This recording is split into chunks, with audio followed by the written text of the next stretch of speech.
Não passe de lado, ó Salvador. Ouve o clamor do coração. Já que mostraste misericórdia aos outros, não passe de lado. Salvador, Salvador,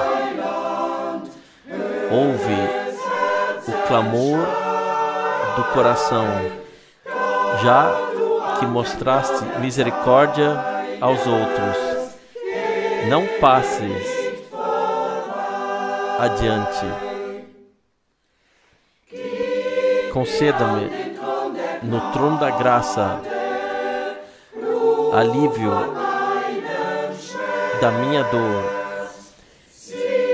Vê que aqui me ajoelho profundamente em arrependimento. Consola, pois, o meu coração.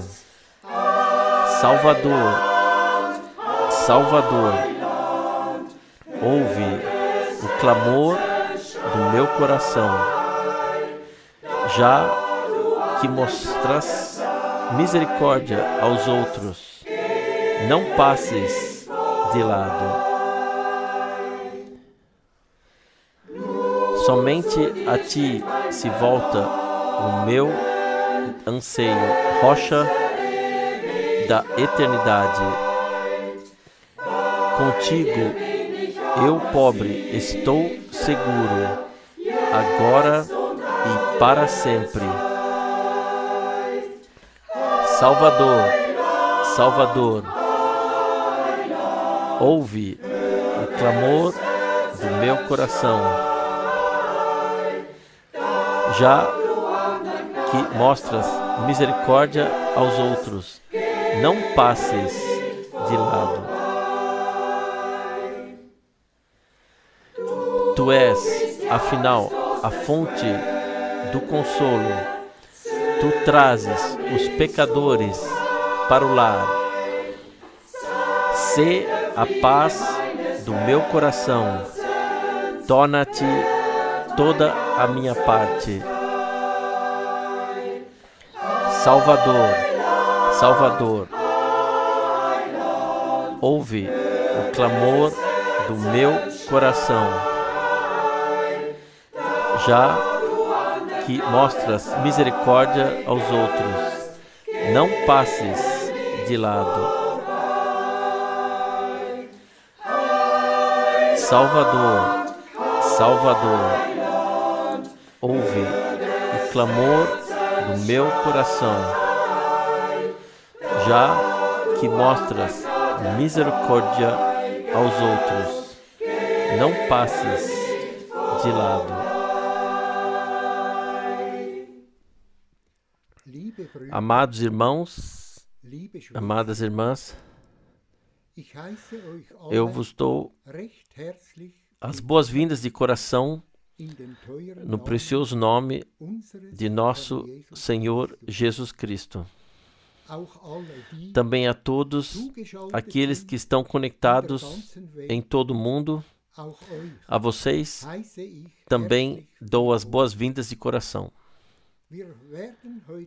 Hoje à noite nós receberemos a bênção de Deus, pois Ele está no nosso meio. Pois as suas promessas são sim e amém. Ele diz, onde 2 ou 3 estiverem reunidos em seu nome, ali Ele estará no meio deles. E assim também hoje o Senhor estará no nosso meio. Antes de orar, gostaria de ler uma passagem de 1 João, capítulo 2, a partir do versículo 7.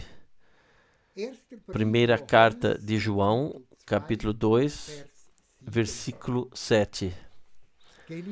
Amados, não vos escrevo um novo mandamento, mas é um antigo mandamento que tendes desde o princípio.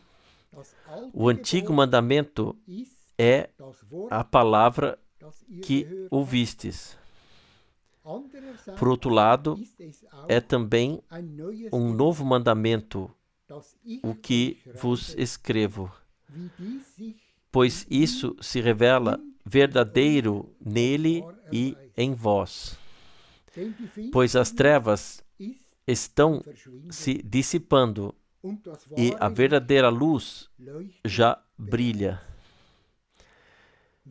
Quem afirma estar na luz, mas odeia seu irmão, ainda está nas trevas. Quem ama seu irmão permanece na luz, e nele não há tropeço. Quem, ao contrário, odeia seu irmão, está nas trevas e anda nas trevas, e não sabe para onde vai, porque as trevas lhe cegaram os olhos. Escrevo-vos, filhinhos, porque os vossos pecados vos são perdoados por causa do seu nome. Escrevo-vos, pais, porque reconheceste aquele que existe desde o princípio. Escrevo-vos, jovens, porque vencestes o maligno. Louvado seja o Senhor, pois nós vencemos o maligno. Escrevi-vos, filhinhos, porque reconhecestes o Pai. Escrevi-vos, pais, porque reconhecestes aquele que existe desde o princípio. Escrevi-vos, jovens, porque sois fortes e a palavra de Deus permanece em vós, e vós vencestes o maligno. Não ameis o mundo, nem o que há no mundo. Se alguém ama o mundo, o amor pelo Pai não habita nele. Pois tudo o que há no mundo, a concupiscência da carne, a concupiscência dos olhos e a soberba da vida, não provém do Pai, mas do mundo. E o mundo passa juntamente com a sua concupiscência ou prazeres, mas quem faz a vontade de Deus permanece para sempre. Amém. Sim, nós agradecemos ao Senhor por essas palavras preciosas que estão escritas aqui. E a palavra de Deus habita sempre em vós. E vós vencestes o maligno. Sim, nós vencemos o mal e somos filhos de Deus. Nós somos herdeiros de Deus e agradecemos ao Senhor pelo amor, por tudo de bom que Ele fez por nós até o dia de hoje. Ele é amor, Ele é verdade e por isso, fiel Senhor, a Ti seja o louvor, graça e honra. Nós queremos orar juntamente. Fiel Senhor, nós te agradecemos, nós louvamos e glorificamos o Teu maravilhoso nome. Senhor Jesus, Tu prometeste que estarás no nosso meio e esta promessa é sim e amém. Nós te agradecemos por Tu falares nessa tarde conosco, por abrires os nossos corações espalhares a semente que dê fruto em nossos corações. Fiel Senhor, percorre as fileiras, toca cada um, fiel Senhor, e eu te agradeço por tu estares presente. Nós só podemos te louvar e glorificar por todo o teu amor, pela tua palavra que ouviremos nessa tarde. Pois tu enviaste o teu servo e ele trará a boa nova aos nossos corações. Fiel Senhor, nós te agradecemos, nós te louvamos e te damos graças no nome de Jesus Cristo. Amém. Deus ainda está no plano. Ele falou a primeira palavra, Ele falará a última, e tudo caminhará assim como Ele quer. Coração, cala-te, fica em silêncio. É algo maravilhoso se podemos chegar no descanso em Deus. Descanso na fé que, de fato, Ele guia tudo maravilhosamente, que Ele abençoa e completa aquilo que Ele começou. Nós queremos nos abrir, não ficar sentados tensos, mas relaxados na presença de Deus. Não como se nós tivéssemos que fazer algo que Deus já tenha feito, mas para que estejamos na condição de aceitar e vivenciar o que Ele preparou. Nós certamente ainda estamos debaixo da impressão de ontem à noite e hoje de manhã. Simplesmente nos alegramos pelo fato de Deus falar conosco com simplicidade, mas de forma suficientemente compreensível.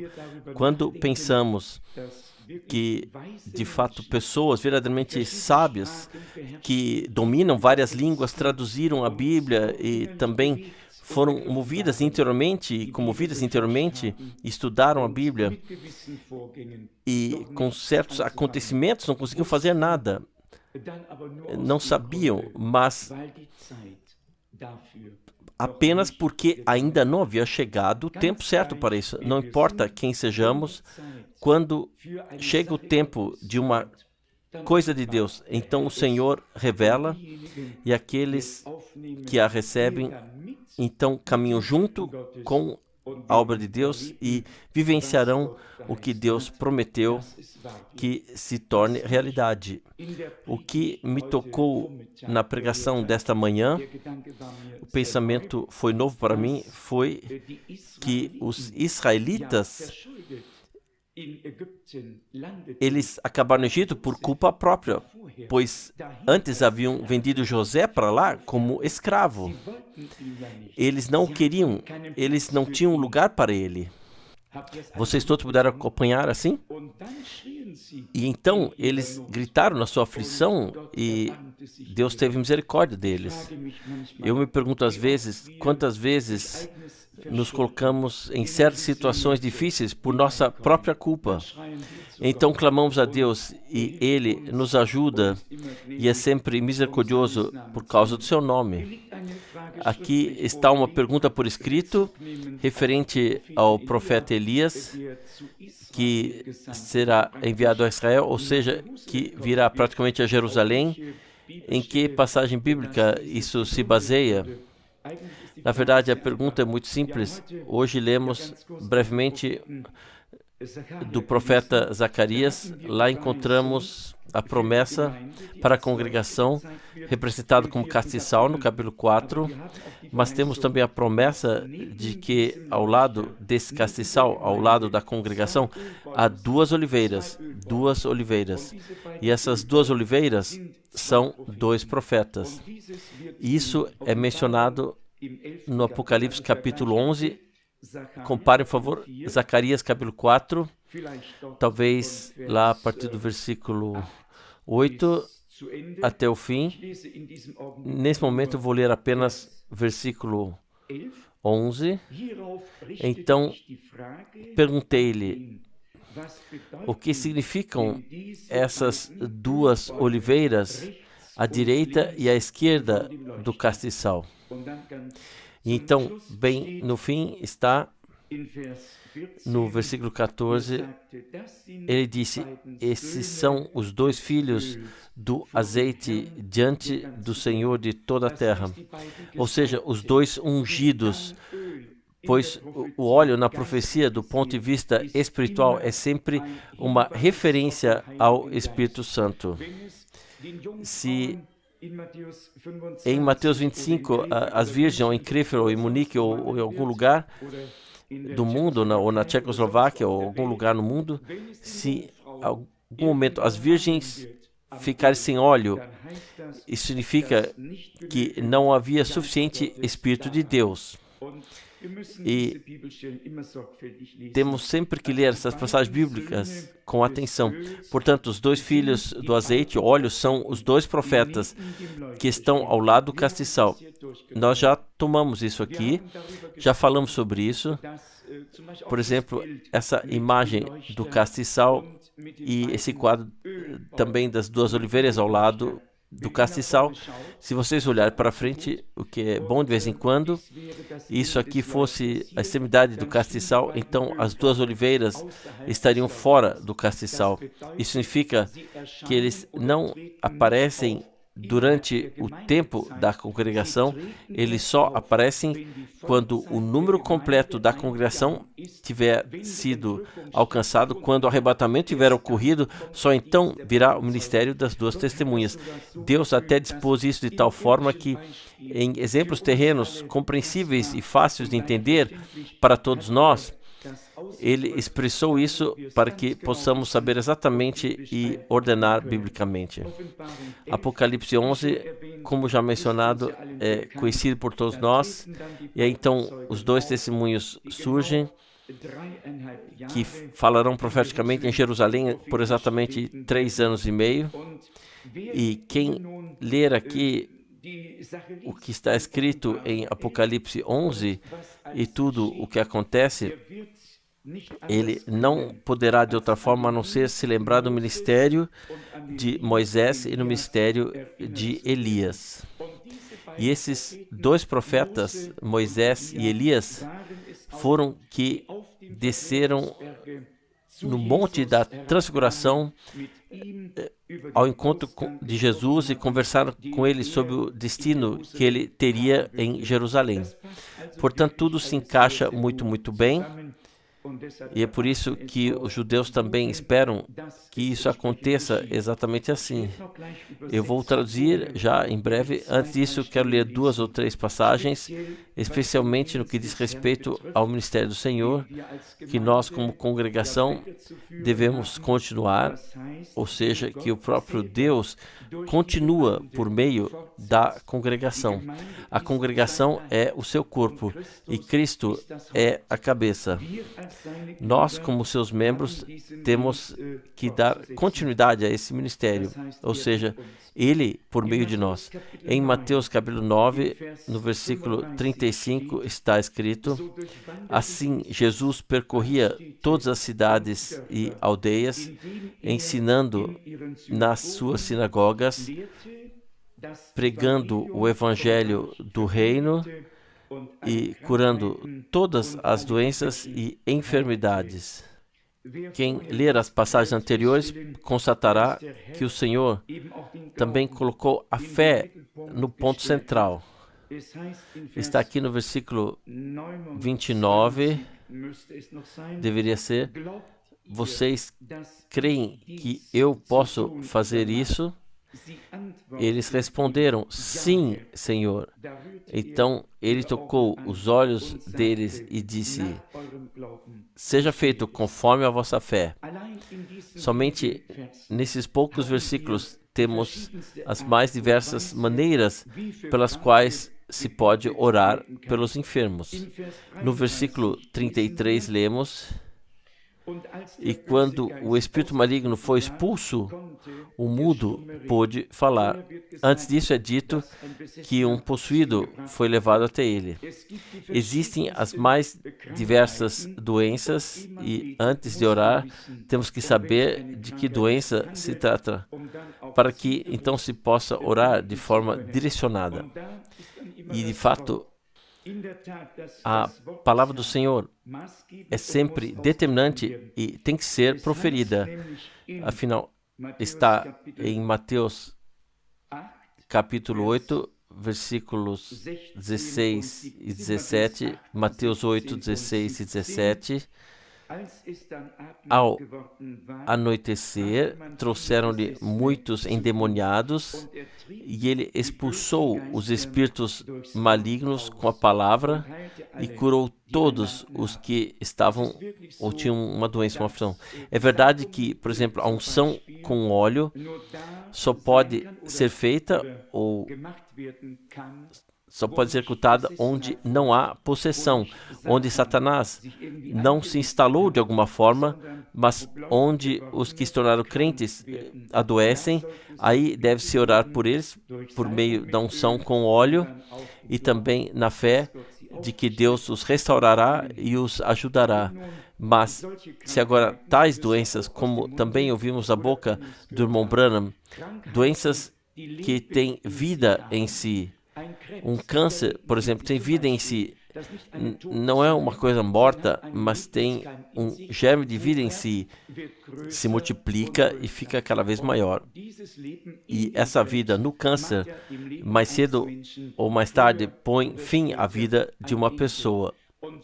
E todas as vezes, quando há uma vida na doença, isso então é um demônio. E esse demônio precisa ser expulso.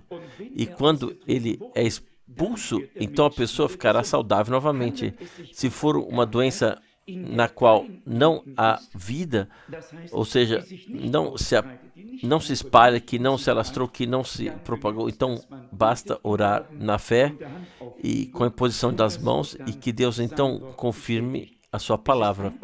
É simplesmente maravilhoso ver como todas as coisas estão tão precisamente ordenadas nas Santas Escrituras.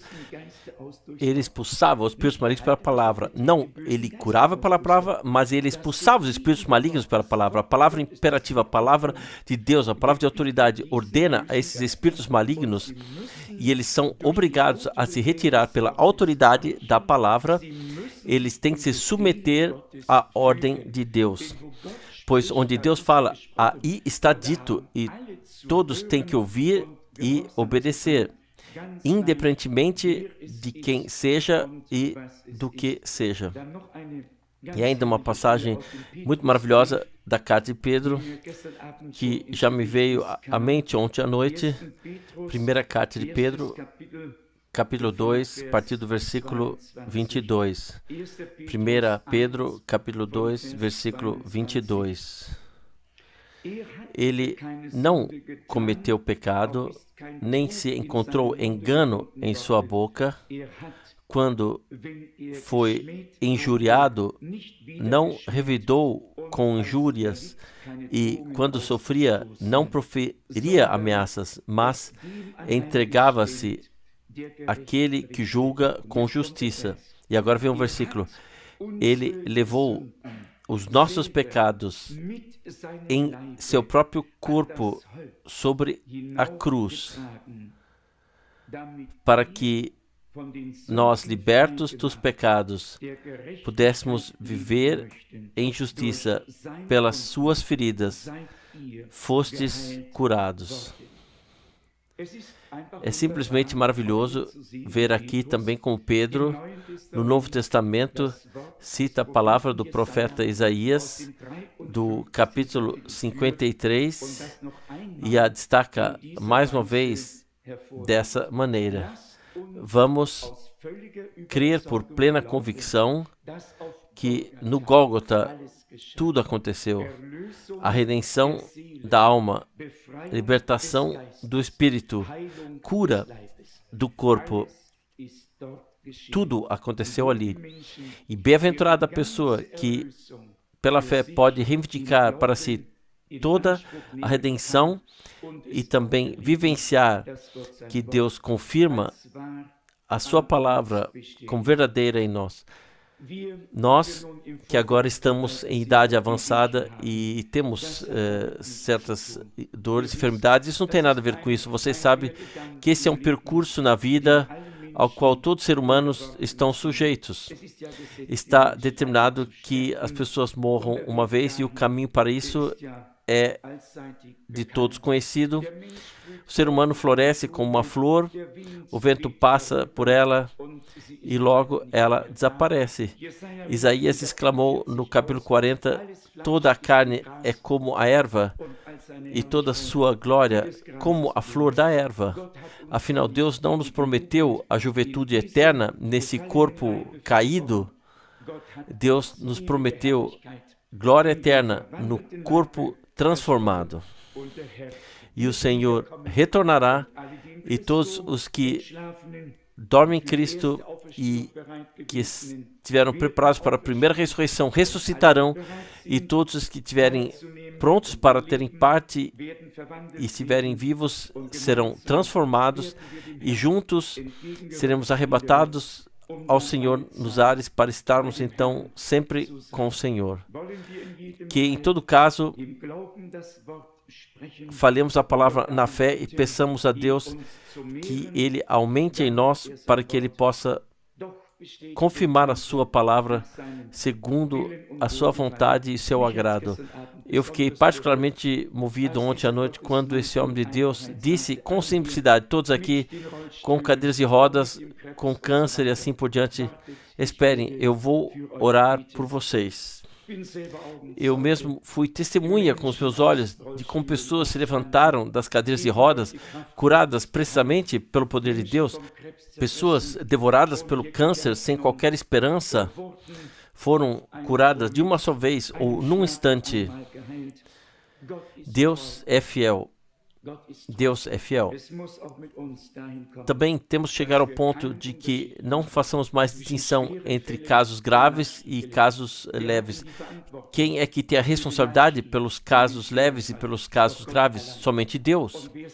E quem somos nós para que, de alguma forma, possamos impor limites a Deus com os nossos pensamentos?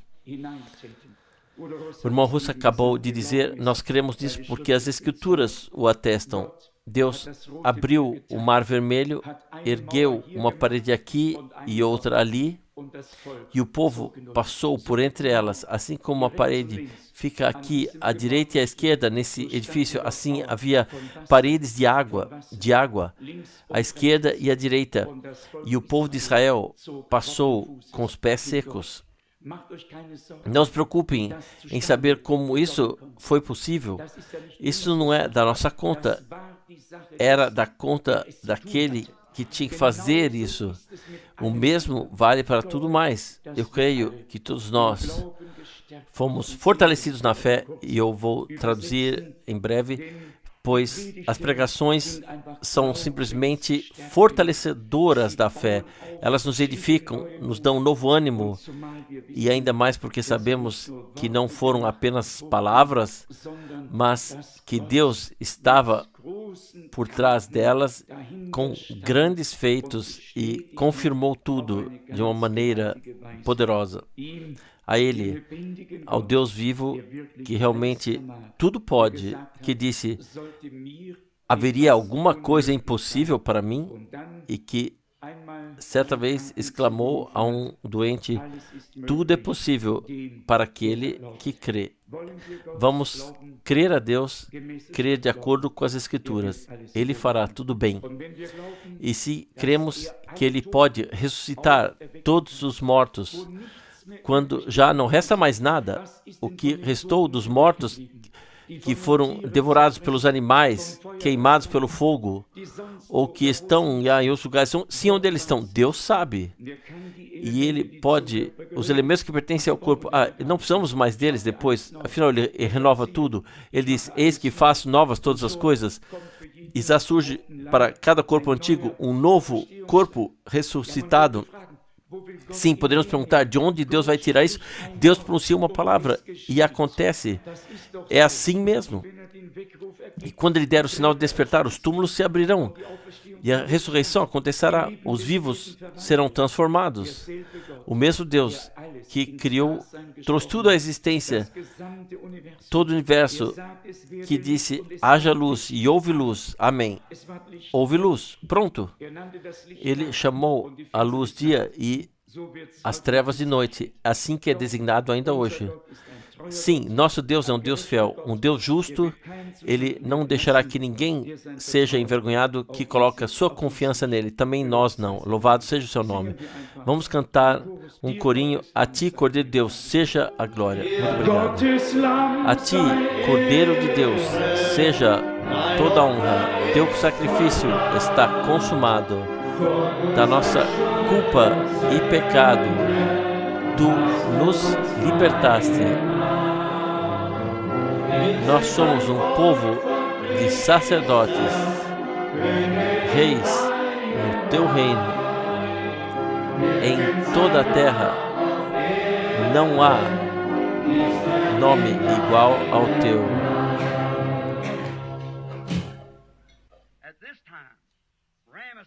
Naquele tempo, Ramsés cresceu no Egito e o poder se fortaleceu. O homem natural, Ramsés, cresceu e o anticristo cresce agora.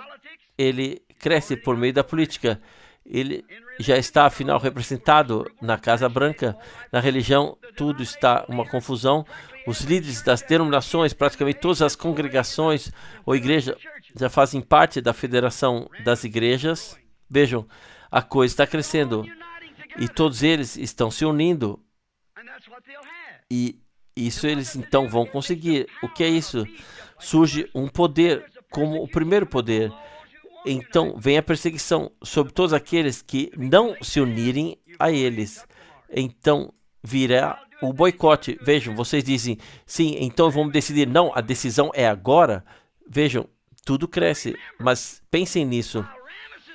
Enquanto Ramsés crescia e se fortalecia ali, Moisés estava no deserto. Deus o havia eleito, ele também crescia. Vejam, um deles tinha um sistema político, mas Deus tinha um sistema espiritual por meio do profeta. E ele desceu e disse, eu te envio. Ambos crescem juntos, ou seja, ambos crescem. Um dia veremos isso. O tempo do confronto final está próximo. O natural é um símbolo do espiritual. Olhem para a congregação agora. Tudo recebe um poder. E aqui também desce o Espírito Santo e manifesta o seu poder. Lá e aqui também. Vejam, saiam das denominações. Afastem-se dos amorreus, da escravidão, sejam livres. Deus tinha Moisés, que seria o profeta. Ele já havia profetizado e provado que estava certo, mas ele precisava passar pela escola do deserto, escondido do resto do mundo. Mas foi assim que ele foi treinado no deserto. O inimigo sempre tentará sugerir tudo. Ele sempre terá muitas ofertas e a incredulidade as aceitará. O inimigo age através do intelecto. Agora, pensem nisso. Não se esqueçam. Existem apenas dois poderes. Um deles é o poder espiritual, o poder do Espírito Santo, e o outro é o poder de Satanás, por meio do poder intelectual. Pois foi exatamente assim que ele se inseriu no Jardim do Éden, por meio do poder da razão, para levar a Eva a crer em uma concepção intelectual contrária à palavra. Veja, espero que vocês entendam isso. Sempre foi assim. E foi assim no Egito. Lá, o poder intelectual era representado por Ramsés, e então o poder espiritual por aquele a quem Deus havia destinado. Vejam, e como é a situação da congregação, ela está lá onde onde estava no início. Vejam, muitas coisas aconteceram por toda parte. Líderes religiosos que, porém, não se importavam com o que a Bíblia diz. Eles têm seus próprios sistemas. Eles seguem o que a igreja diz. Vejam, e então disse até, eu creio que está escrito assim, mas nós fazemos dessa forma. Certamente eles têm a forma da piedade, mas negam o seu poder. Vocês percebem porque eu quero que isso seja gravado em fita? Chegou a hora. A verdade precisa ser anunciada. A puxada está aí. O êxodo está aí. Vejam, a questão intelectual estava perfeita naquela época e agora novamente. Mas é totalmente a inspiração de Satanás no intelectual. E ele subiu ao trono, Ramsés, e vocês sabem que ele foi criado junto com Moisés. Vejam, como um irmão para Moisés. Ele assumiu o papel do intelectual, assim como José em relação aos seus irmãos. E o que eles fizeram com José? Eles o mandaram embora. Colocaram para fora. E eles não quiseram a palavra e rejeitaram ela junto com ele e por meio dele. E então mantiveram seus próprios estatutos. Ó Deus, que as pessoas pudessem ver isso. Como posso deixar isso mais claro ainda a partir das Escrituras e pela inspiração do Espírito Santo? Nós estamos aqui. Vocês dizem, se o Papa dissesse isso ou aquilo, ou o Bispo dissesse isso ou aquilo, vocês não compreenderam que Deus escolheu um homem do deserto, e não qualquer dignatário. Vejam, Deus lida com indivíduos, não com grupos, com cada um individualmente. Deus também faz os seus preparativos. Se ele puder conseguir apenas um homem. Ele tentou isso em todas as épocas. No tempo de Noé, um homem. Nos dias de Elias, um homem. Nos dias de João Batista, somente um homem, mas ele não precisava. Nos dias dos juízes, ele tenta conseguir um Sansão. Ele deu grande poder, mas ele a vendeu a uma mulher e ficou cego. Vejam, no livro dos juízes, vejam, naquela época era assim. Vejam, Deus está tentando procurar um homem para colocar sua mão sobre ele.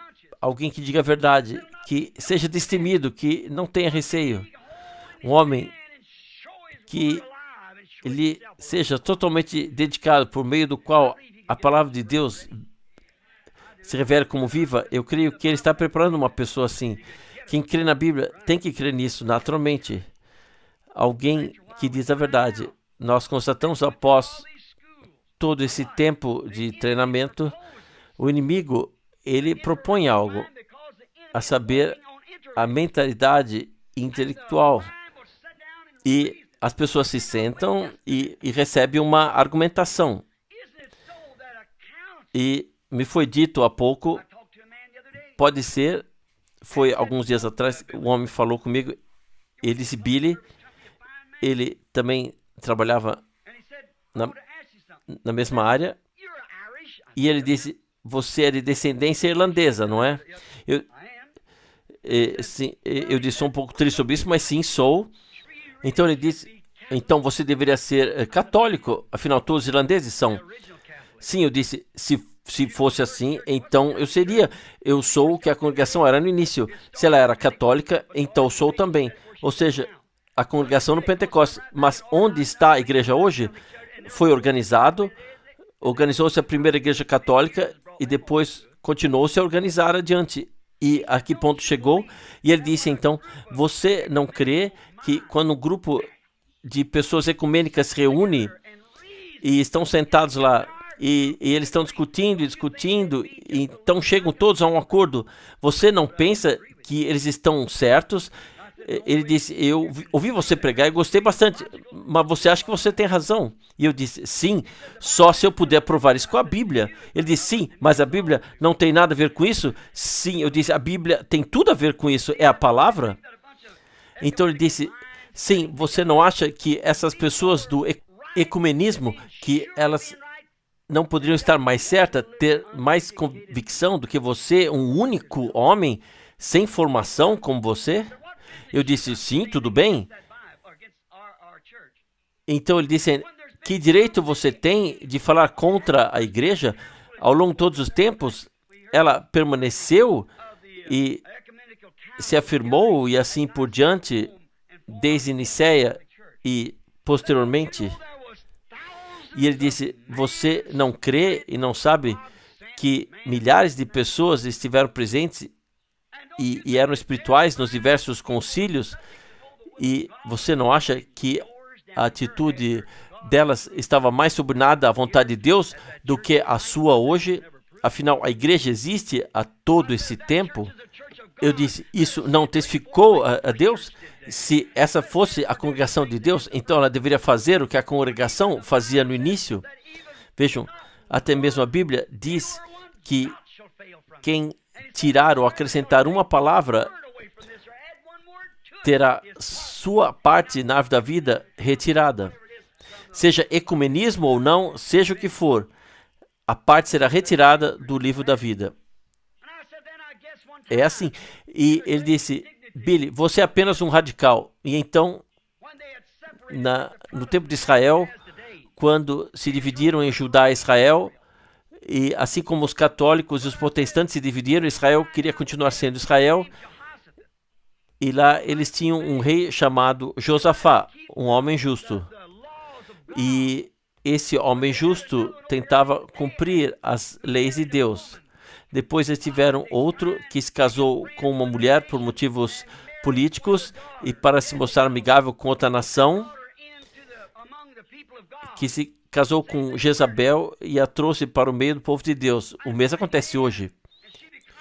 E ela se tornou governante.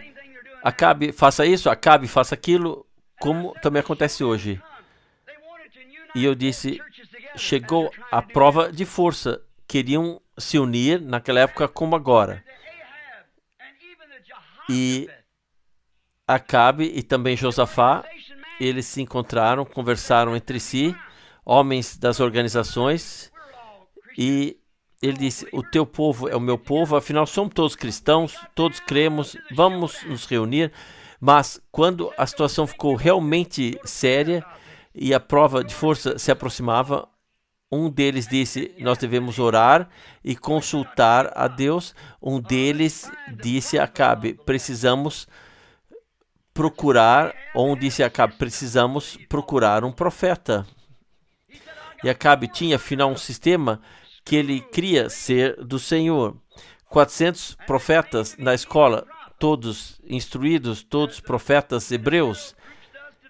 E como um grupo de pregadores hoje em dia, e colocaram a pergunta, como terminará a batalha? E todos se uniram como o concílio ecumênico de hoje, e a pergunta era se ele deveria partir. E a resposta foi, vai, o Senhor está contigo, pois este homem nos pertence, a terra nos pertence, e assim por diante. E os sírios e os filisteus têm que sair. A terra é nossa. Isso soou bem, pelo menos para a razão, mas no coração Josafá, isso não soava certo. Ele disse, eu sei que você tem 400 homens com formação ecumênica, todos concordam, e um deles até fez chifres e disse, assim diz o Senhor, mas será que não poderíamos ouvir mais um? Só mais um? Ou que o rei não fale assim, disse o político. O rei não fale assim. Esses homens são escolarizados, eu mesmo os ensinei. Vejam, vocês estão vendo? Fui eu quem os ensinei. Sim, há um, mas eu não gosto dele. Na verdade, eu odeio. É Miqueias, é o filho de Jimla. Eu o odeio.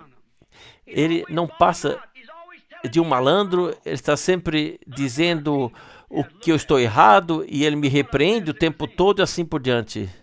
Mas vejam em que estado se encontrava todo o reino. Hoje, as denominações, a aparência da piedade, mas a força é negada. Há, sim, mais 1 milhão de membros, Mas onde vocês estão hoje em espírito, onde está a força que havia em Sansão? Vejam, quando ele tomou lá a porta e subiu a montanha. Vejam, o espírito havia abandonado, ele estava indefeso.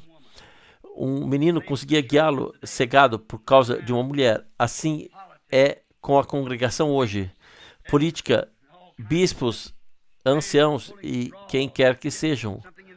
Homens que simplesmente se animavam um ao outro. Onde estamos?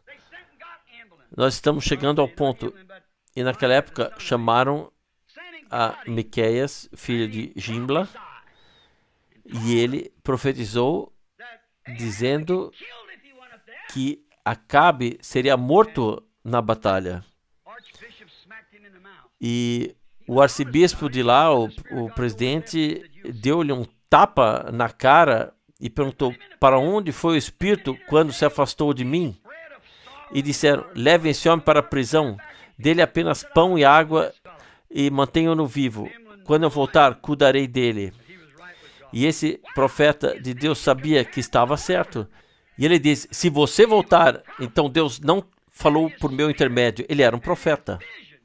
Seu espírito e sua visão estavam em perfeita sintonia com o que o profeta Elias já havia dito anteriormente. Ele disse: se você retornar, então Deus não falou por mim. Vejam, eu disse então a esse homem: qual deles estava certo? O conselho ecumênico com 400 homens escolhidos que se reuniram e profetizaram, ou um único rejeitado pelos outros? Bem, ele perguntou: como você sabe a diferença? De volta ao desenho, de volta à palavra de Deus. Vejam, eles deveriam ter ficado parados e para constatar que o profeta Elias havia proferido essa maldição e que os cães lamberiam o sangue de Jezabel. Como vocês podem abençoar o que Deus amaldiçoou? Saiam dessa coisa, afastem-se dela e entrem em Cristo. Reconheçam, atentem, o novo rei que subiu ao trono no Egito, que não conhecia José. O que foi com ele? O que foi com ele? Ele mandou matar as crianças. Por favor, ouçam com atenção. O mesmo diabo, sob a forma de um reinado, quis matar o filho unigênito de Deus, assim como as crianças foram mortas naquela época. O diabo é muito, muito astuto.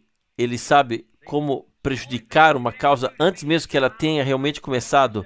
E a única coisa que vocês podem fazer é confiar em Cristo, humilhar-se e deixar com Ele o que Ele fará.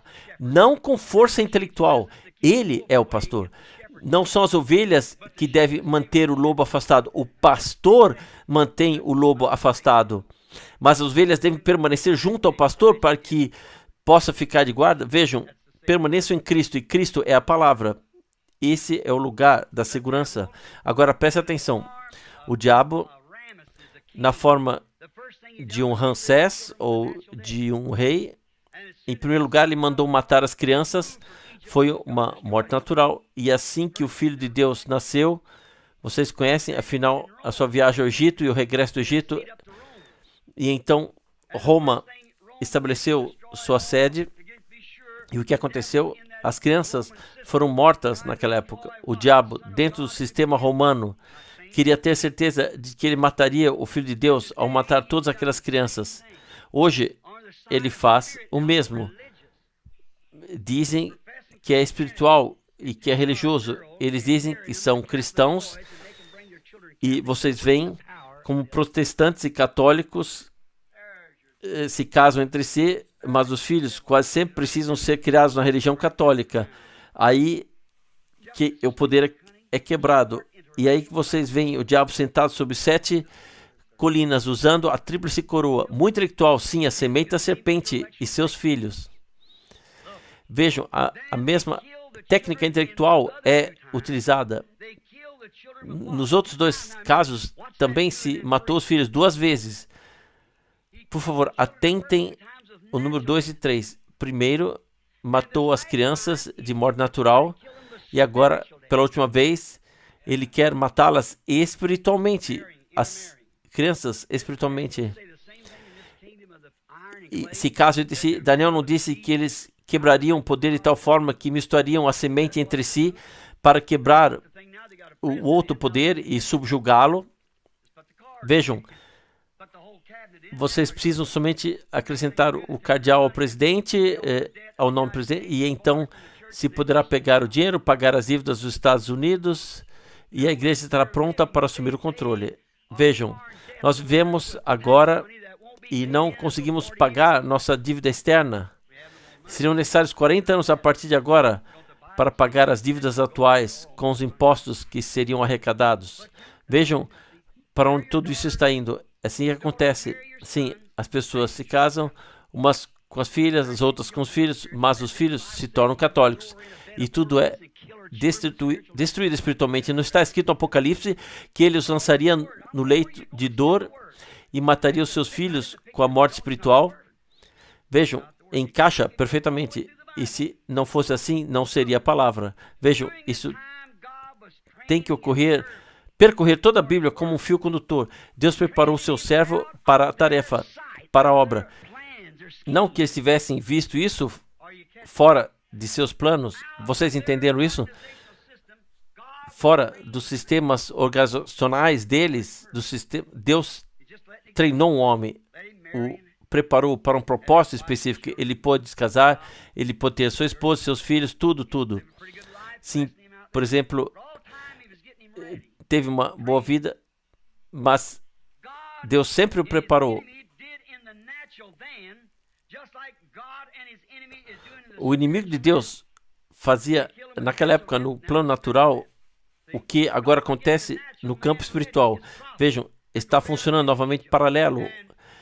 Deus prepara um homem espiritual para ir ao Egito, como naquela época, a fim de realizar a libertação. E Ramsés era um homem natural, para então matar e unir os egípcios e a todos para que lhe servissem. Por isso é tão difícil para a mente compreender a questão e também argumentar contra coisas assim ensinadas. Vejam, isso sempre segue a razão para eles, e eles não enxergam o espiritual de forma alguma.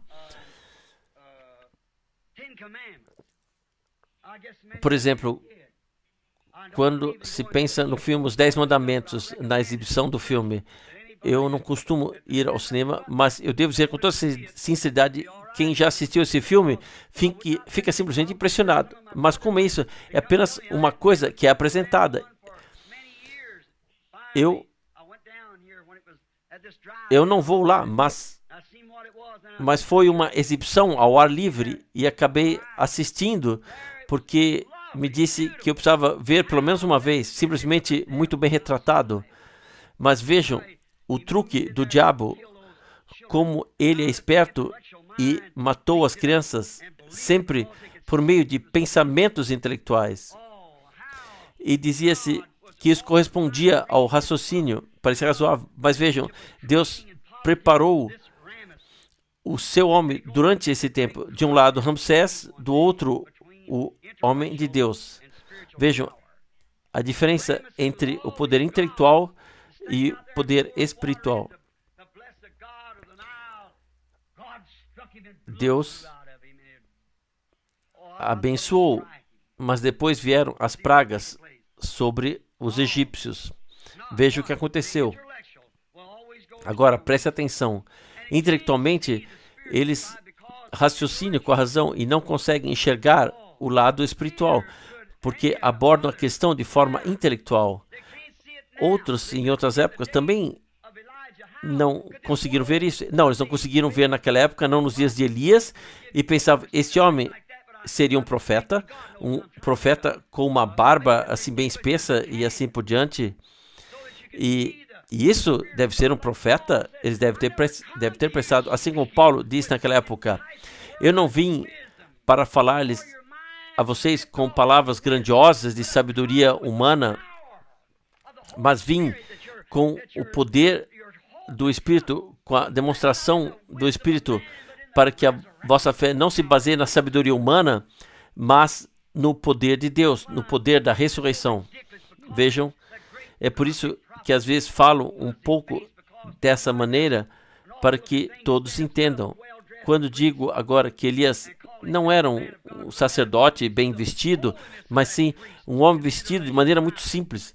Hoje, quando se vê uma pessoa vestida assim, pensa-se que ela é santa, o turbante na cabeça e a túnica ao redor, e acredita-se que ela seja santa.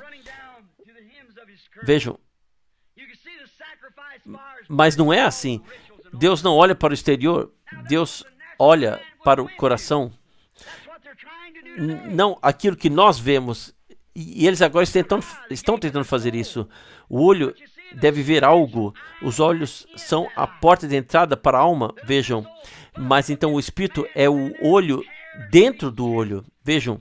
Ali estava um homem com a barba pendurada e uma pele de carneiro sobre os ombros, um cinto de couro, talvez descalço, braços muito magros e uma barba branca balançando ao vento, segurando um cajado torto na mão, mas o olho espiritual já podia ver que o poder de Deus desceria.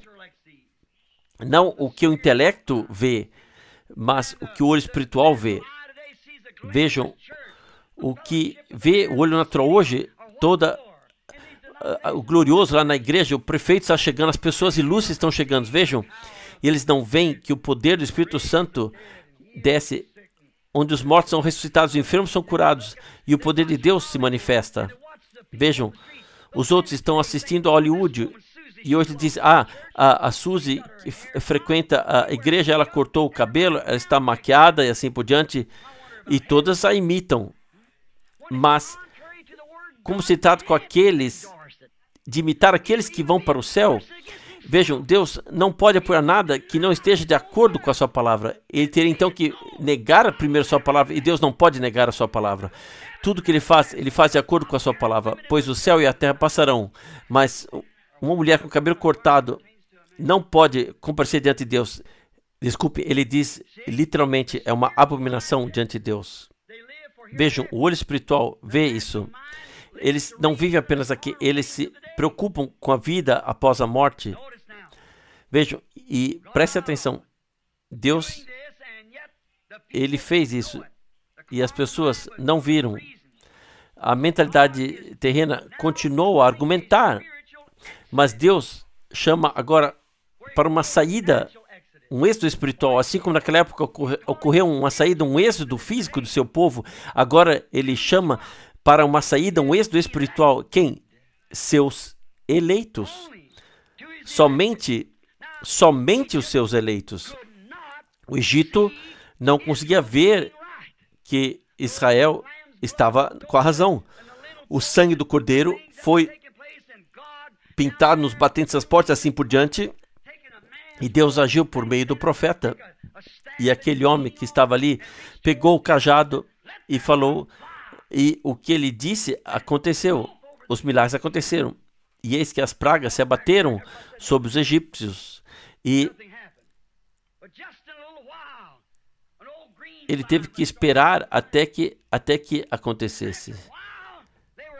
Depois de algum tempo, aconteceu e Deus confirmou sua palavra. A palavra de Deus foi falada. Até mesmo criação surgiu. Lá estava o intelectual Ramsés. Ele era um homem muito religioso, mas contrário ao espírito do Deus vivo. E a mentalidade natural via apenas Ramsés, mas a mentalidade espiritual via a promessa e aguardava pelo seu cumprimento. E se Josué e Caleb, vejam, eles poderiam ter dito, estamos mais do que na condição de conquistar a terra. Vejam, eles disseram, não importa o tamanho dos inimigos. Os outros disseram, não podemos fazer isso. Nós somos como gafanhotos aos olhos deles. E eles disseram, Deus está mais do que na condição de fazer isso. Deus lhes havia dado a terra. A mente natural não consegue compreender isso, mas a espiritual, sim. eu vou fazer uma pergunta. Por que os egípcios não perceberam isso? Porque eles não eram eleitos. Deus disse a Abraão, antes que isso acontecesse, ouça, congregação adormecida, Deus disse a Abraão, antes que acontecesse, a tua semente habitará no Egito por 400 anos e depois disso eu os tirarei de lá com mão forte. Vejam, eles eram eleitos para ver isso. Trata-se de eleição. Israel foi eleita para ver o sinal de Deus e eles foram conduzidos para fora do Egito. Os incrédulos pereceram.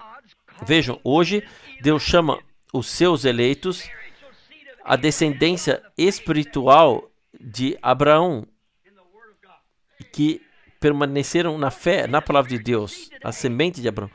Vocês não veem a semente espiritual hoje? Eles não olham para a congregação intelectual ou igreja, eles olham para a palavra. Eles foram chamados, tirados das denominações e levados para a presença de Jesus Cristo. Estava claro, vocês entenderam? Então vamos um pouco mais adiante. Somente os eleitos. Não o doutor fulano e outro fulano e tal. Não, eles não veem isso. Eles não são eleitos. E essa eleição está aí. Vejam, e hoje não é para outro país, não vai para outro país naquela época, hoje vai para a glória. Naquela época, o sangue do cordeiro foi pintado nos umbrais das portas antes que saíssem, e agora é o Cordeiro de Deus, o Cordeiro que foi sacrificado para redimir aqueles cujos nomes foram escritos no livro do Cordeiro antes da fundação do mundo, eleitos desde antes da fundação do mundo. Saiam do meio deles, disse o Espírito Santo, para esses últimos dias. Não toque nada impuro. Eu serei vosso Deus e vocês serão meus filhos e filhas. Israel prestou atenção e sabia que Deus já havia enviado seus profetas e creram neles. Eles vieram para ver. E agora, os intelectuais e o sinal, eles se apoiam em suas organizações, em seus dogmas, assim como Balaão naquela época, que foi lá até onde Israel estava. Israel não era uma nação, era um povo. Eles foram daqui para lá e eram culpados de Moabe, seu irmão, o intelectual, o homem organizado, subiu ao cume da montanha com o profeta ou o bispo, quem quer que fosse, construiu um altar, ofereceu sacrifícios nele, mas não viu o que aconteceu ao saber que a coluna de fogo, a rocha batida com Israel.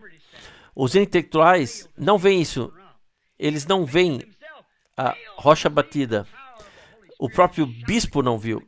Ele não viu o poder do Espírito Santo. O júbilo do rei no acampamento, assim também é hoje. Deus chama os seus eleitos. Agora eles são eleitos. Mas eleitos para quê? Para a ressurreição. E que sinal lhes será dado? O sinal da ressurreição. Naquela época, um sinal de libertação, para que fossem libertos da servidão.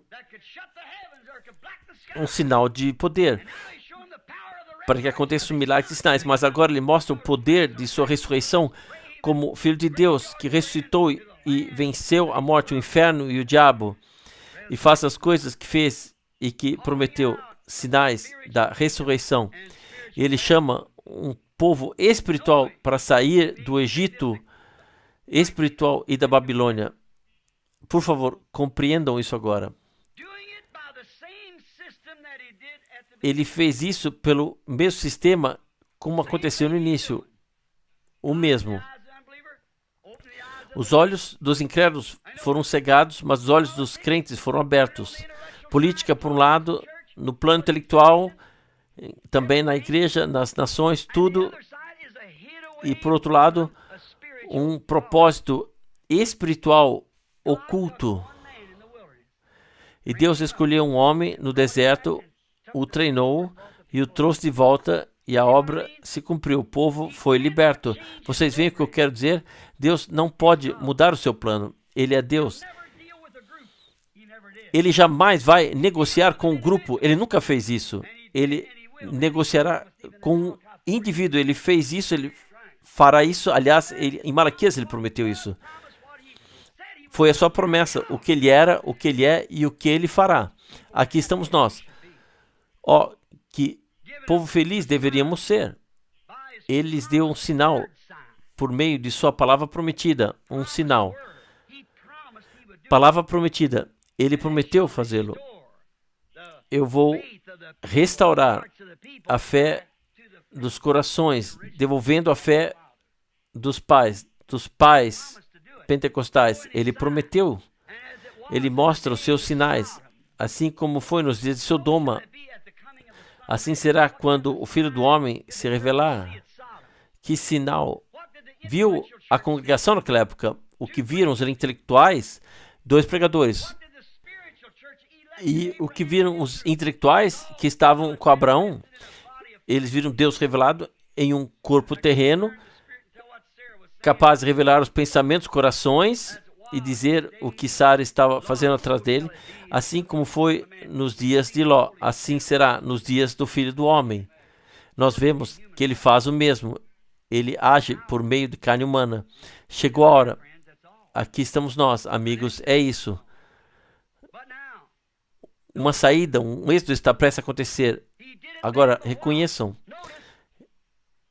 Ele fez isso naquela época através do quê? Por favor, concentre-se agora em seu pensamento espiritual e deixe lá todos os outros pensamentos. Quando Deus decide fazer algo de uma determinada maneira, Ele nunca pode mudar isso. No Jardim do Éden, quando Ele quis redimir os seres humanos e trazê-los de volta à comunhão, então foi sangue que foi derramado. Eles tentaram com treinamento em escolaridade, tentaram tudo com todos os programas, mas não funciona. Apenas um lugar onde Deus encontra o ser humano sob o sangue derramado, e Deus não muda o seu plano. Vejam, sempre somente sob o sangue do Cordeiro. E nos dias de Israel, em todos os tempos, no Jardim do Éden, um cordeiro. Vejam, e hoje, não nas denominações, não nos seminários, não no clero, não nos intelectuais, que estão todos misturados, mas sob o sangue do Cordeiro. Lá se encontram todos os crentes e têm comunhão com Ele e uns com os outros. Deus mostrou isso nos dias da saída do êxodo do Egito. Ele chamou um grupo, e eu quero que vocês prestem atenção nisso. Ele teve então apenas 2 que realmente entraram na terra da promessa. 2 certos. Como ele os conduziu para fora? Por meio da política? Por meio da organização? Não. Ele levou consigo um profeta com sinais sobrenaturais e milagres. A coluna de fogo estava lá para que o povo não pudesse enganar. O que o profeta disse era verdade. Deus estava ali na coluna de fogo para confirmar que era a sua palavra. Isso é verdade. Vejam, foi assim que ele realizou a primeira saída. E a sua segunda saída, vocês conhecem minhas pregações, são sempre esses números que também precisamos levar em conta. 3, perfeição. 7, consumação e assim por diante. Justificação, santificação, batismo no Espírito Santo, todas essas coisas. Bem, o que ele fez na primeira saída, no primeiro êxodo, ele enviou um profeta, um ungido. A coluna de fogo estava lá e o povo foi chamado para sair. Essa foi a primeira saída ao êxodo. Quando chegou a hora de Israel, ele enviou um profeta de Deus com a coluna de fogo. João viu a luz descer. E ele disse, eu venho de Deus e volto para Deus. Após seu sofrimento, morte e ressurreição, Saulo o viu diante de Damasco na mesma luz e ele exclamou para ele, Senhor, quem és tu? Ele sabia que era o Senhor. Ele era um hebreu. Ele sabia que na coluna de fogo, na luz, só poderia ser o Senhor. Vejam, e Jesus, como profeta, a segunda saída, Moisés diz, Deus suscitará um profeta como eu. Milagres e sinais aconteceram. E ele disse, quem crer em mim fará as obras que eu fiz também. Ele prometeu mesmo. Isso se refere à saída que está acontecendo agora, nos últimos dias, e ele não pode mudar. Isso está sendo mesmo cientificamente comprovado por meio das obras do Espírito Santo. Nós vemos a coluna de fogo no meio de nós. Grandes milagres e sinais do Jesus Cristo ressurreto estão acontecendo. O povo é chamado para sair das denominações e entrar em Cristo. Nós entramos na terra. Não há como errar. Não o que eu digo, afinal, sou apenas vosso irmão, mas o que Deus disse e vos provou. A mesma coluna de fogo que ele usou naquela época, ele revelou novamente no meio de vocês. A revista Live publicou isso. Quantos ouviram quando eu previ isso? Sim, quase todos estavam aqui. Eles ainda não sabem do que se trata. Os cientistas estão tentando. E já foram feitas muitas fotos, uma imagem de 7 anos exposta em forma de pirâmide, 26 milhas de altura, uma nuvem. E o homem espiritual compreenderá isso. É uma saída que ocorrerá nesses dias. Graças seja a Deus.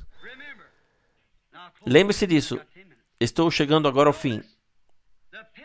Por favor, observe, a coluna de fogo os conduziu para fora e os levou à terra da promessa, acompanhados por um profeta.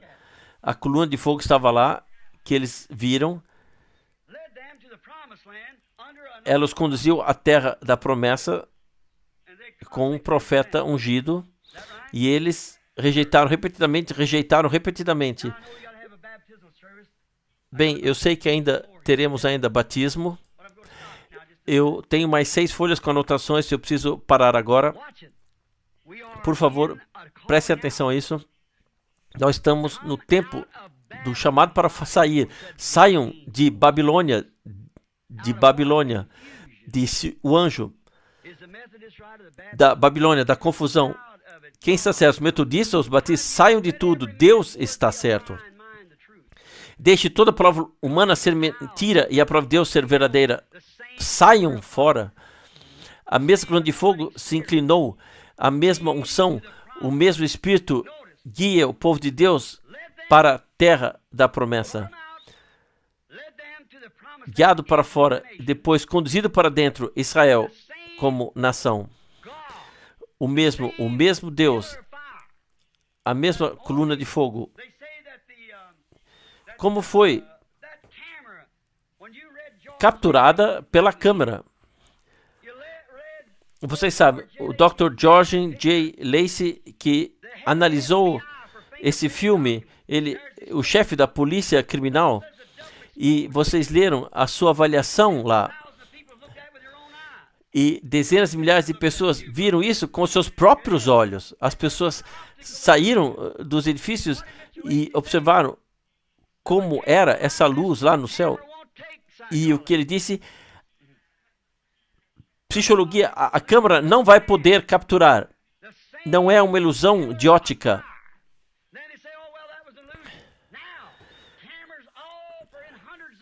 Não, essa câmera capturou a centenas de quilômetros de distância essa luz, essa nuvem. E as fotos foram tiradas a uma distância tão grande e mesmo assim são bem nítidas. Os irmãos tiveram sonhos, revelações antes sobre como tudo isso iria acontecer. Vejam, e agora as pontas soltas foram unidas. Justificação, batismo no Espírito, tudo, inclusive a revelação dos 7 selos, tudo foi resumido. Vejam, e como uma rocha da qual tudo é extraído, mistérios. Vá para Tucson. Foi dito antes que acontecesse, ao norte de Tucson, quando veio o tremor que fez as montanhas estremecerem, e naquele mesmo momento, aquele grande círculo estava ali no ar, a 26 milhas de altura. E até hoje eles não compreendem o que foi. Haverá luz ao anoitecer. Certamente encontrareis o caminho para a glória, se vocês forem eleitos. Então a palavra cairá sobre a semente. Vejam, e se houvesse um coração de pedra, não adiantaria nada, mas se cair num solo preparado, em solo de fé, então dará fruto. Um cristão surgirá e trará o fruto do Espírito. Agora, observem como Deus fez isso. A mesma coluna de fogo que foi confirmada. Alguém perguntou, você não quer ir lá e contar isso aos cientistas? Não, não jogue as pérolas aos porcos, disse Jesus. Eu ainda não recebi a orientação do Espírito para ir até lá. Eu estive na cidade quando no jornal perguntaram quem poderia dar informações, mas eu não fui guiado a fazê-lo. Eu voltei para cá. Bem, deve acontecer. E o que foi dito acontece. O Senhor diz, eu falei, e o que eu disse acontecerá. E antes que aconteça, eu anuncio. Vejam, a voz de Deus vos chama nesses dias. Gostaria ainda que vocês observassem.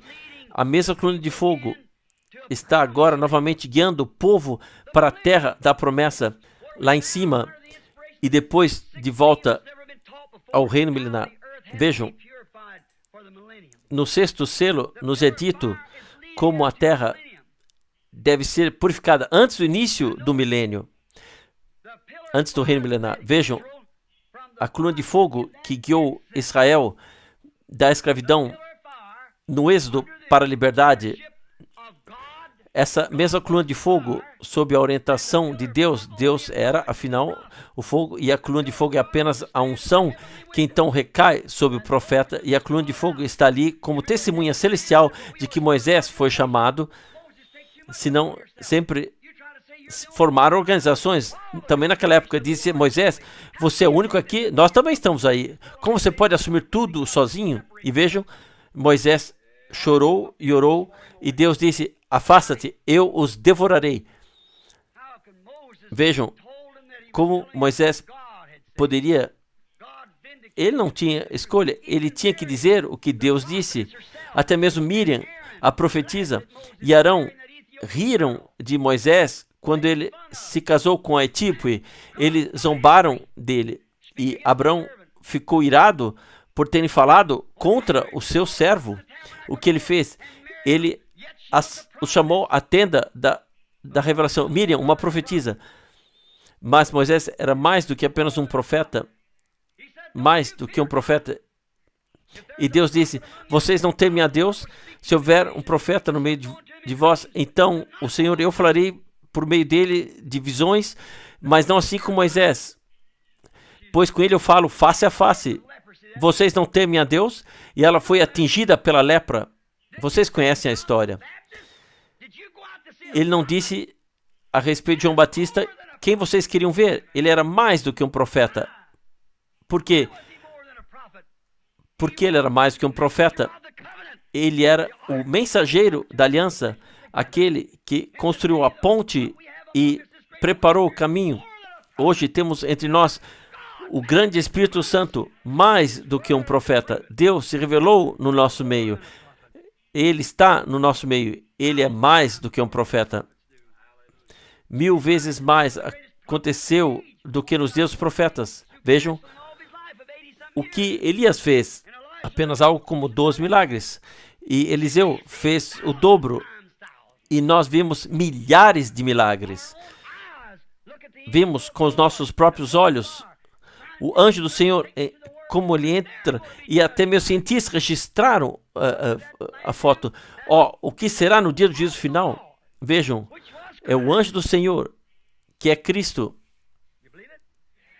Vocês creem? João 6. E ali Jesus disse, eu sou o pão da vida que desceu do céu, vindo de Deus. Ele, a rocha que estava no deserto. E eles disseram, sabemos que você está louco, você tem um demônio. E como você pode dizer uma coisa dessa? Vejam, às vezes as pessoas ficam muito ativas, são religiosas, mas depois dizem a outra pessoa que é de Deus, você é do diabo. Vejam, e você nem tem 50 anos e você disse que viu Abraão, e ele disse, eu sou, antes de Abraão existir, eu sou. Vejam, ele era o mesmo que estava na coluna de fogo. Ele morreu, foi sepultado, ressuscitou no terceiro dia. Ele disse, eu venho de Deus e vou para Deus. Quando Pedro estava na prisão, a luz entrou, abriu o portão e ele saiu. De onde veio a coluna de fogo? Para onde foi? Vejam, Moisés não era a coluna de fogo. Ele era o líder ungido sob a coluna de fogo. E a coluna de fogo confirmava sua mensagem por meio de milagres e sinais. E a coluna de fogo os conduziu à terra que Deus lhes havia prometido, onde ele mesmo se tornaria carne no meio deles. Vejam, vocês veem, e no entanto, eles murmuraram e assim por diante, reclamando disso e daquilo, mas dessa vez, honra seja a Deus, a coluna de fogo que vemos entre nós, a coluna de fogo nos conduzirá para dentro até chegarmos no reino milenar. Vejam, depois que essa saída, esse êxodo tiver acontecido e tivermos estado com Ele, viveremos eternamente com Ele. Ele sempre provou a palavra como verdadeira. Nós estamos em uma saída. Vamos parar já daqui a pouco. Ó, meus amigos, meus irmãos, tantos vocês que estão presentes quanto aqueles que ouvirão as gravações em fita, deixe-me dizer como seu irmão, como cidadão do reino de Deus, saiam nessa saída, pois todos os que ficarem para trás levarão a marca da besta. Saiam de Babilônia, saiam da confusão, saiam dos sistemas e sirvam ao Deus vivo.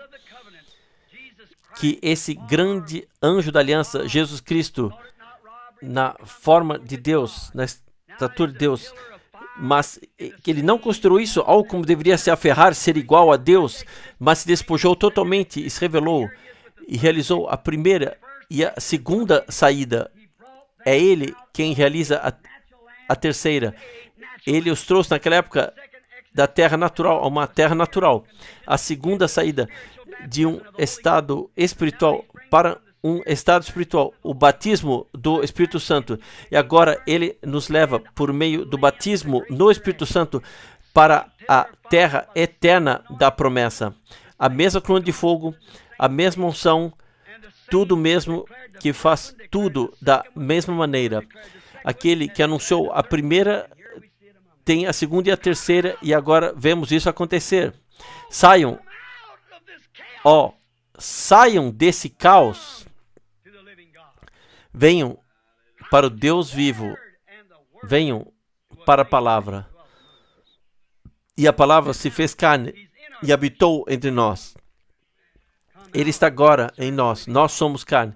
Saiam e sirvam ao Deus vivo. Nós inclinamos nossas cabeças. Alguém está falando em línguas?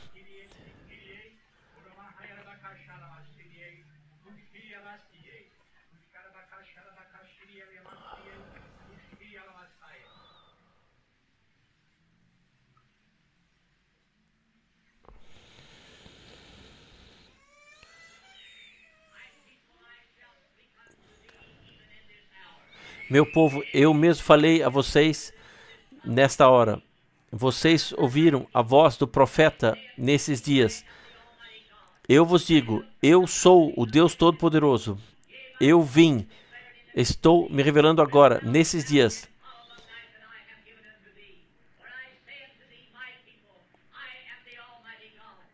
Eu vos digo, eu sou o Deus Todo-Poderoso. Minha palavra foi confirmada. Você será obediente, você seguirá tudo o que eu disse, diz o Senhor. Foi um pouco difícil de entender, porque foi na reunião.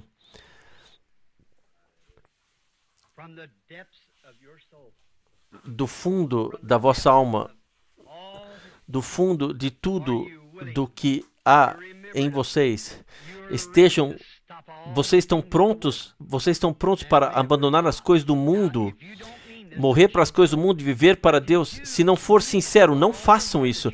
Mas se vocês pensam e agora estão convictos de que Jesus está aqui conosco, fazendo o fim do seu ministério, e vocês veem isso confirmado por Deus, e que estamos no fim dos tempos, e vocês realmente desejam vir a Cristo, serem agora encontrados nessa sair das ideias das denominações e das coisas do mundo, e desejam estar nessa saída e ir para a terra da promessa, vamos também aqui nos levantar.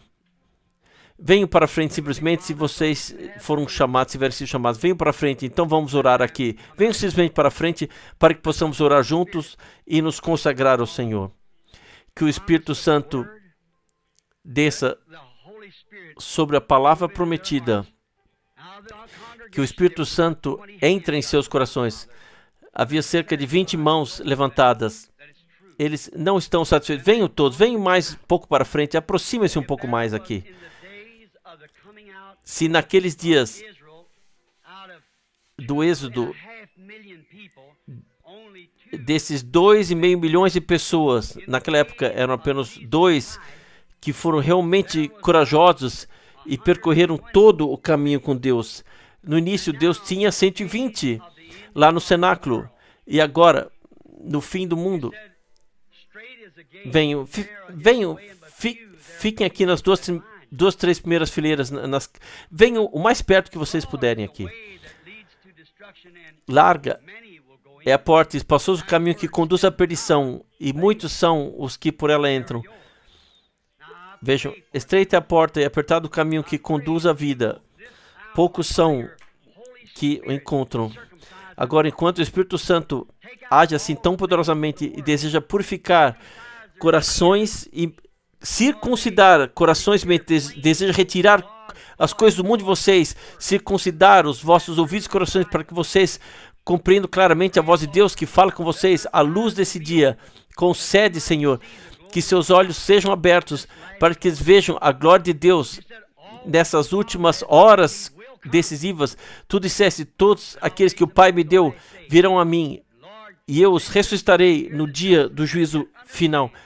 Senhor, talvez muitos ainda não tenham compreendido. Eu peço que estejas também com eles, que eles possam compreender. Dá-lhes mais uma oportunidade para que eles também compreendam, que eles te ouçam enquanto tu falas por meio da tua palavra. Fale conosco por meio de uma voz sobrenatural e nos dê também a interpretação. Nós te agradecemos. Ó Senhor, eu te peço, ó Deus, perdoa os nossos pecados. E ao me colocar aqui a mim mesmo diante da palavra, eu peço-te, ó Deus, há uma semana eu estava tão exausto e eu vi como o Espírito Santo me revelou como alguém que já não respirava, cujos olhos estavam revirados, foi trazido de volta à vida. Hoje ele está aqui, de volta à vida. Senhor, tu és o mesmo Deus. Quando Paulo foi, naquela época, até um menino que havia caído da janela, tu és o mesmo Deus. Tu podes devolver a vida, Pai. Se o incrédulo não crê, nós cremos. Tu te revelaste no nosso meio. Que a dedicação do meu coração e os pensamentos da minha mente, a minha força, tudo que sou, simplesmente possam ser derretidos com a palavra e com as pessoas que elas se levantem para ter o encontro no reino de Deus. Perdoa os pecados, cure os enfermos e faz de nós tua propriedade no teu reino. Quem não é batizado, Senhor, que se deixe batizar. A água está pronta.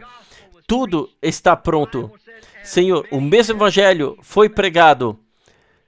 Tantos quanto creram se deixaram batizar. Aqui estão lenços que serão abençoados em nome do Senhor, para que os enfermos sejam curados.